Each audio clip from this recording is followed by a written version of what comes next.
The Chosen Season 5 is upon us, and finally we are receiving new scenes from Dallas himself. In fact, this last week we got 2 new scenes that we were able to break down and deep dive into, which were really amazing. If you guys haven't seen my breakdowns of the Shmuel scene or the Judas scene, please go back on the channel and check them out. Today we're going to be talking about the Judas scene again because, well, as always with The Chosen, we just cannot stay out of the controversy, can we?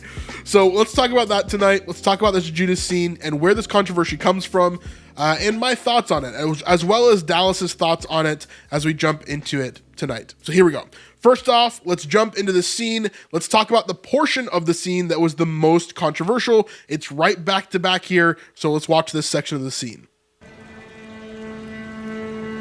You have a choice to make, Judas. I'm listening. Who you belong to. Who has your heart. I want it. And I've had it before. You followed me willingly. I want to continue. There's nothing more than I want than that.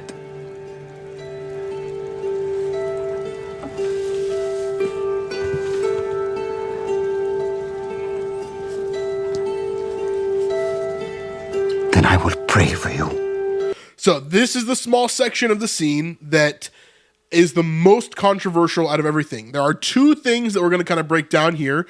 Number 1 is when Jesus first says, basically, you have a choice to make. Who has your heart? Who owns your heart?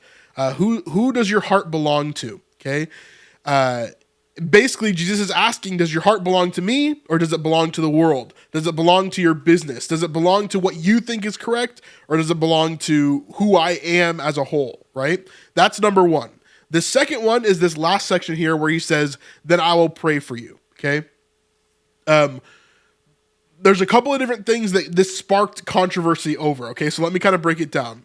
So here on Reddit, we can see there's some thoughts about this. There's an article that we're going to jump into in a second, but you can see some of these articles here that people are talking about. This person says the fictional prayer is simply an expression of love, just as his prayer in the Garden of Gethsemane was an expression of his apprehension of his upcoming crucifixion, but neither his love nor his fear stopped him from fulfilling his mission on earth.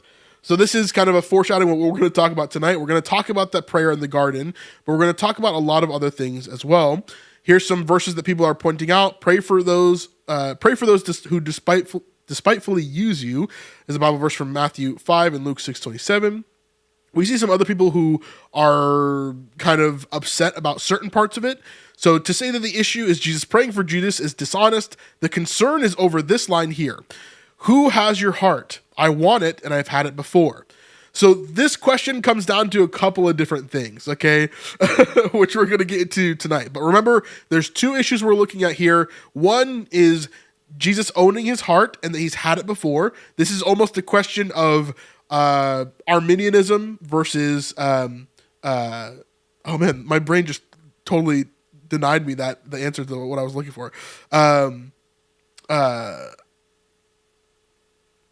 Man, my brain just totally died. Calvinism versus Arminianism. This is kind of the thought of once saved, always saved, and walking into free will versus predestination. That's what this fight is here. Okay, that's number 1. Then the secondary one is the prayer over Judas. Is Jesus praying for Judas not to betray him? Okay, so remember those 2 things right there. Now let's look into this article. As we look here, this is an article from churchleaders.com. So let's read through most of this here. We're going to see, actually, let's start at the bottom here. This talks about Dallas being a conservative and an evangelical who believes the Bible is God's word. He believes that everything that he does in The Chosen is plausible. That's a question that he asks about everything, right? We already know all of that. Starting down here, while not everyone agrees with how the show decides to fill in these gaps, Jenkins has continued to emphasize that The Chosen is not a replacement for Scripture, and the show has actually inspired many people to engage more deeply with Scripture. I would agree with this wholeheartedly. In my community, in myself, I've definitely seen this be the truth 100%. The latest scene stirring online controversy will appear in season 5 of the show and depicts the conversation between Jesus and Judas. He says this, you have a choice to make, Judas. Jesus says in the scene, who you belong to, who has your heart. I want it and I've had it before. You followed me willingly. Now, next up, he says, I want to continue. There's nothing more than I want than that. And then taking Judas's hand, Jesus says, then I will pray for you. Some took issue with the clip, arguing that Jesus praying for Judas's heart would be incongruent with the fact that Judas was predestined to betray Jesus. Contrary to The Chosen, the Bible does not say that Jesus told Judas, I will pray for you, says Arizona pastor Gabriel Hughes in a social media post. He called Judas the son of perdition, which is very, very true. He did call Judas the son of perdition, and even going further than that, he says, the Son of Man goes as it is written of him, but woe to the man by whom the Son of Man is betrayed. It would have been better that he had not been born, right? So this is what Jesus is saying of Judas during the Last Supper here, right before Judas goes to betray him. This is a huge, huge thing that's happening here where Jesus is literally saying it would have been better for Judas not to have been born than for him to do what he is about to do, right? So that's a really intense take that he's saying there. Jesus did not pray for Judas to make a different choice or we wouldn't be saved. I don't like this quote here. I think this is a horrible, horrible quote, but we're going to get into that in a second when we get to my opinions about this. Let's see. Polemical news site Protestia posted a clip of the scene on social media saying, new clip from The Chosen TV show has Jesus telling Judas Iscariot this super unbiblical thing. I don't think that's true either. Very unbiblical, hard to know where to start. One of the replies read, this show is terrible, said another. Putting words in the mouth of Jesus is very serious. Yes, I think they take it very seriously. Conservative commentator John Root, we've seen this guy before. He's posted about this. He's posted about the show many, many, many times over the years. He's the same guy that made a lot of noise around the pride flag on Twitter, for example. He was one of those guys that was like really, really saying like, oh, Dallas is pro-LGBTQ or The Chosen is pro-LGBTQ. And a lot of stuff there, but obviously that wasn't actually the case. He just didn't look into it, and he's just against the show because of that. And he's gotten a lot of clout because of it too. We'll say that as well. There's the Bible, and then there's The Chosen, said Florida pastor Adam Page. The two rarely ever meet. I don't think that's true at all either. This is probably from someone who has not looked at the show in depth. People even like Ruslan or John McCrae or Mike Winger, for example. All of them have looked at portions of the show. I don't think Mike Winger has seen the show yet. I really want him to look into it because I would love his perspective. But most Christian commentators that have really seriously looked into the show have not seen anything wrong with it, and that includes myself. There's only been a few things that I have been vocal about that I don't agree with, and those things I've told you guys about very openly because I'm going to be honest about the show where I love it and where it is off to me. All right, continuing with the quotes here. I don't have a problem personally with The Chosen taking some artistic and creative freedom. You would have to do it to make a movie. Pastors do it all the time during their sermons, said California pastor Shane Eidelman. But some of what is said here is controversial. I'm not sure that Jesus ever had Judas's heart initially or prayed for him. We have to be careful with creative freedom. I get that. Evangelist Justin Peters replied, undiluted heresy. So this is another person, Justin Peters, who I've seen some of his stuff and some of his stuff I like, but he is very much in the Reformed camp of like, you're not allowed to have any images of Jesus, period. So he's automatically against the show. And undiluted heresy is definitely just a horrible take in this, I think, Justin. So I think it's a horrible, horrible take here. However, others came to the show's defense. Okay, so I'm actually confused. How is this unbiblical? Jesus wanted all to follow him, wrote one person. Even if he knew he would be betrayed, Jesus even asked if this cup of judgment would be passed. I know this isn't written in scripture, but people are going a bit over the top about this. Yeah, I would agree with that. So I'll be honest, I watched the clip and really didn't get what the issue was. Then I went to the comments and saw approximately 98% were Calvinist. This is where the issue is, I think, for sure. And probably a little bit of where the writers sit on this is kind of coming out, maybe. Agreeing with the statement, said another, now I get it. Say what you want. I personally know people that have come to God because of watching The Chosen, getting curious and picking up their Bible. Maybe you should place a little bit more focus elsewhere. And then it says episodes 1 and 2 will debut on March 27th. So that's the article there. And again, what are we looking at here? We're looking at two situations, okay? And we're going to look at Dallas's video in a second here as he's going to go through this. But we see two situations here. We see one, there is an issue with predestination versus free will. Why is that? Because Jesus is saying you have a choice to make.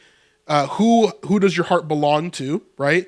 And in that, what he's really saying is you have free will. You can choose to follow me right now and not betray me, or you can choose to go and betray me and follow the world and follow what you have, right? There are some people that have issue with that because they believe the only reason that Judas was made in the first place was to betray Jesus. And I think that's just fundamentally untrue. I think that God makes all of us with free will, and then he sees what we do with that free will, and in that he forms a perfect mosaic of predestination around that. So I don't think it's either predestination or free will. I think those things work together. I think biblically we see this all the time. Those things work together. It's not an or, it's an and. It's predestination and it's free will. God gives us the free will to talk about what we want, to do what we want, to take the actions that we want. And in his predestination, he has predestined from the beginning of time that he will work with those free will actions in order to make the world what it is. Okay. This is the reason why Christ is going to be crucified in the first place. Okay. If Judas, through his free will, never betrayed Jesus, there would have been some other prophecy. There would have been some other thing that brought Jesus to the cross. Okay. It just would have happened that way. There would have been something else. Time would have been rewritten, right? If Judas had not done that thing, right? But it was prophesied from the beginning because Judas made that choice. You see what I'm saying? God lives outside of time. He is not bound by our timeline of events. So whenever it comes to, negative 6,000 years or plus 12,000 years, right? It doesn't matter for God because he sees things from outside of time entirely, right? So whether it's free will or whether it's predestination, those things work together in God's view in order to make the world that we have now. So yes, it was possible in a predetermined timeline that Judas would not betray Jesus. But because he betrayed Jesus, those prophecies were in existence from the beginning of time, right? We see those things talking about Judas from those Old Testament books. And now we see the fulfillment of what that is in Judas doing what he does, right? So no, Judas was not made to betray Jesus, but because he betrayed Jesus, then he became the son of perdition, and it would have been better that he was not born, right? All of those things can be true in the same space. And so there's a lot of stuff that's kind of being thrown about, right? We see in the scriptures where it talks about our choices matter. And we see in the scriptures where it talks about predestination. Those things work together. They always do. And I know that I'm not going to solve this argument for you guys. I know that a lot of the Calvinists are still going to be very upset. I know that a lot of the free will people are still going to be very upset. And they're going to never agree on these things. I think that there is space for it to be an and, not an or. I don't think it's predestination or free will. I think these things work together because God always wants to work together with us. Otherwise, he wouldn't have created us in the first place. He doesn't want to just rule over us like robots, right? But he doesn't want us to just do whatever we want and kill ourselves, right? There is a predestination thing. There is good and evil. Of course, God has made the world in the moral and ethical way that he wants to make it, right? And we live within that system, but we still have free will within that system. So it's a both and. All right, let's check out some of Dallas's thoughts on this as we go through here. Hey, real quick, if you're enjoying this content and you want to see us making more stuff just like this, then the best way to support us is through snipesupport.com. You can pledge $5, $10, or $25 a month in order to help us to continue making content just like this, regardless of how YouTube treats us or how many people they send it out to. It really, really helps. And on top of that, you actually get to see a lot of our content early, or even extra content that is never going to be on YouTube.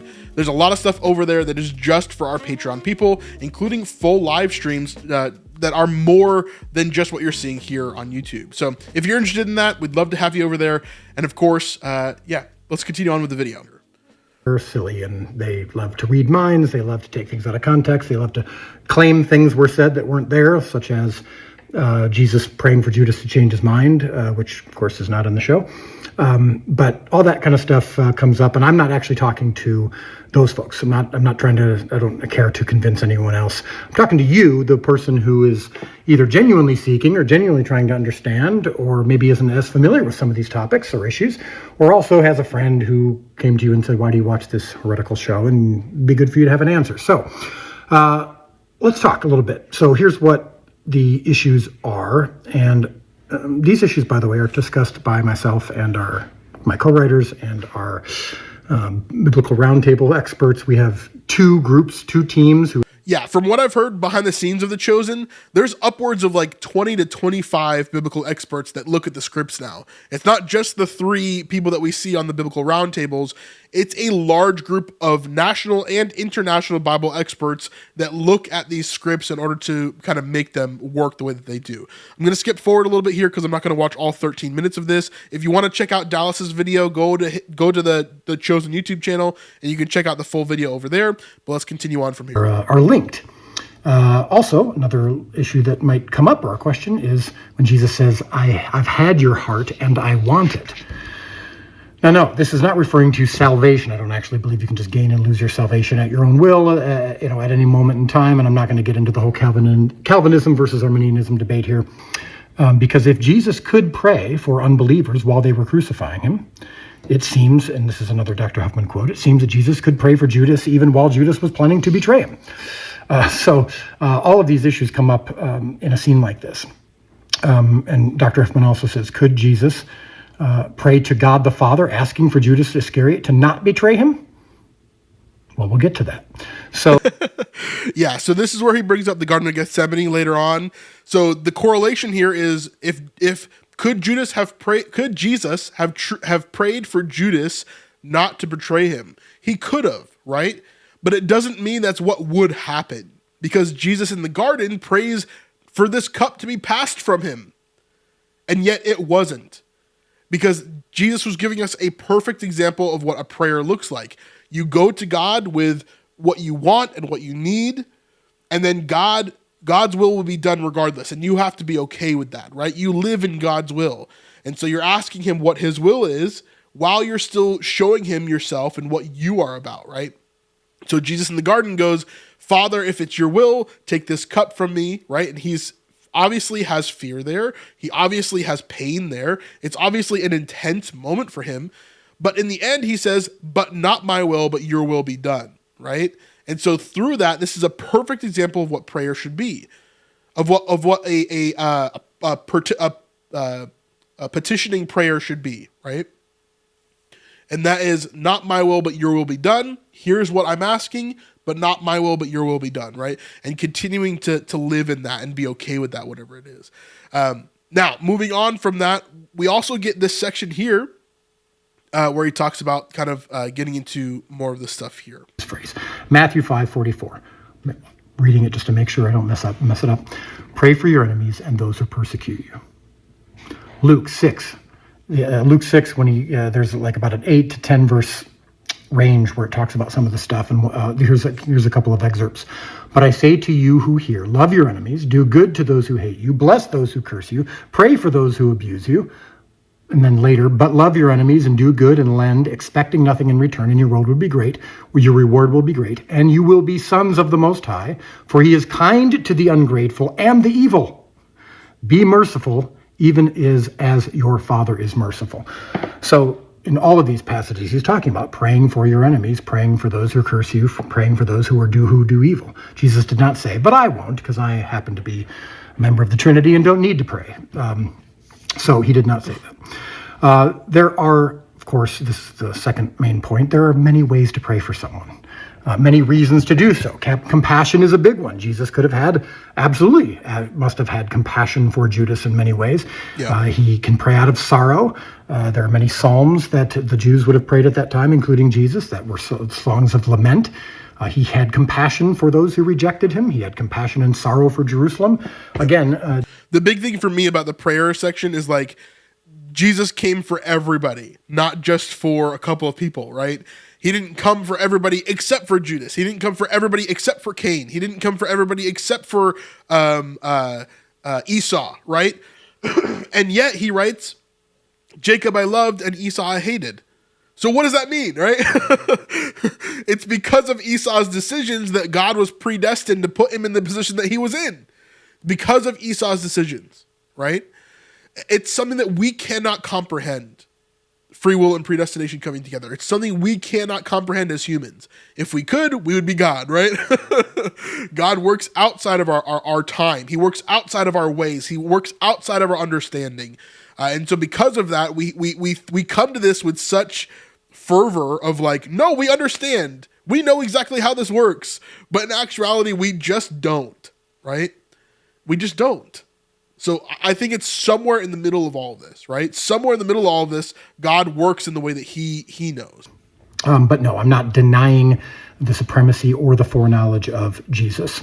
But when he says, I've had your heart and I want it, that can be interpreted a couple different ways. But how we're interpreting it is, of course, that Judas did believe in Jesus and now might not. And then ultimately may not. We don't know.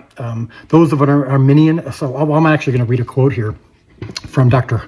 Doug Huffman, who's our conservative New Testament theological scholar. And Dr. Huffman actually had some analysis of, like he always does, of our episodes and of this scene in particular. So one of the things he said was, those of an Arminian theological bent might like to argue that Judas was a believer who then gave up his belief. Those of Calvinistic theological convictions might like to argue that Judas never was a true believer. To me, it matters little, is what Dr. Huffman says. Now, of course, he's not referring to whether or not these doctrinal issues matter, but he's referring to the fact that whether it matters or not of Judas's decisions. In The Chosen, I know Dallas talks about it in this video, but when he's talking about belief, he's not necessarily talking about salvation either. Though I don't think it would have been a massive problem if he did. I know a lot of people aren't going to like that.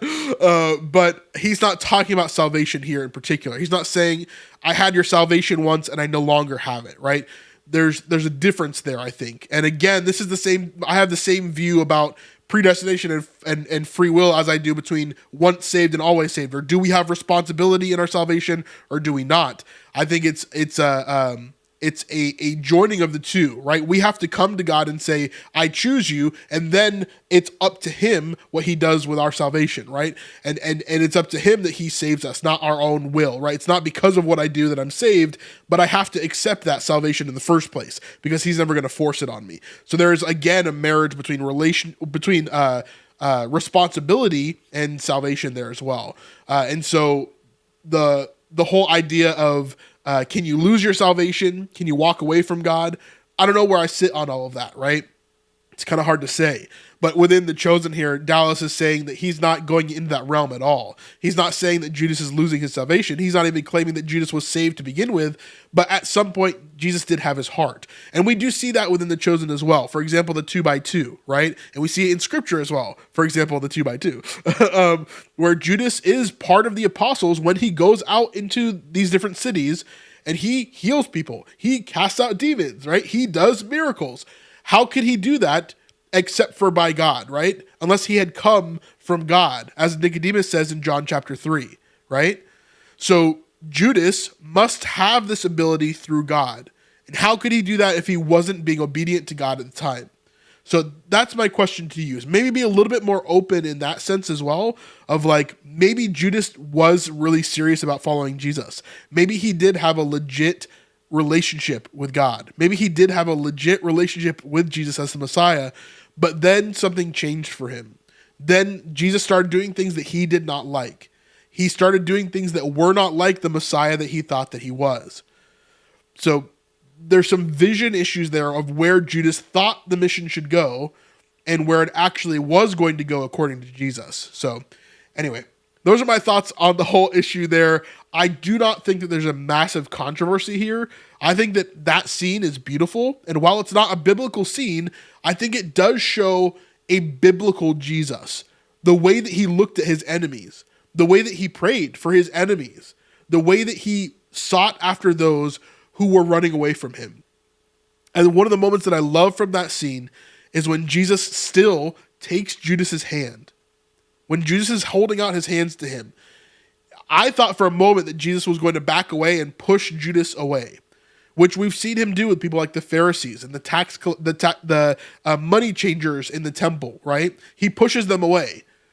So it's a possibility that he could have done that with Judas, but because Judas was pursuing him and Judas wasn't being an adversary at that moment to him, Jesus still welcomed him in. He still held his hand in that moment. You followed me willingly. I want to continue. There's nothing more than I want than that.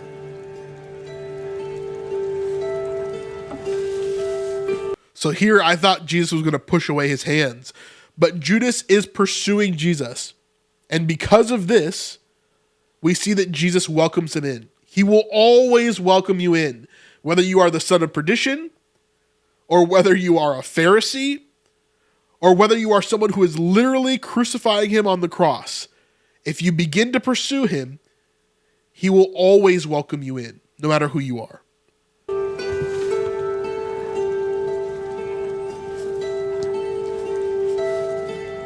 Then I will pray for you. Yeah, I have no problem with this scene at all. I don't see anything that's wrong here, although I do love the discussion that is brought up. And so let's have that discussion. Let's talk about these things. Let's talk about free will versus predestination. Let's talk about, would Jesus pray for his enemies? And I do think that he would, and that includes Judas. Someone who's having a hard time understanding what's going on here. Yeah, I don't know. I think a lot of these people are taking it way out of left field. They are always going to look for something that is going to distort the chosen. They're always going to look for something that is going to make it look bad because they feel uncomfortable with it. And that's fine. You can feel uncomfortable with it.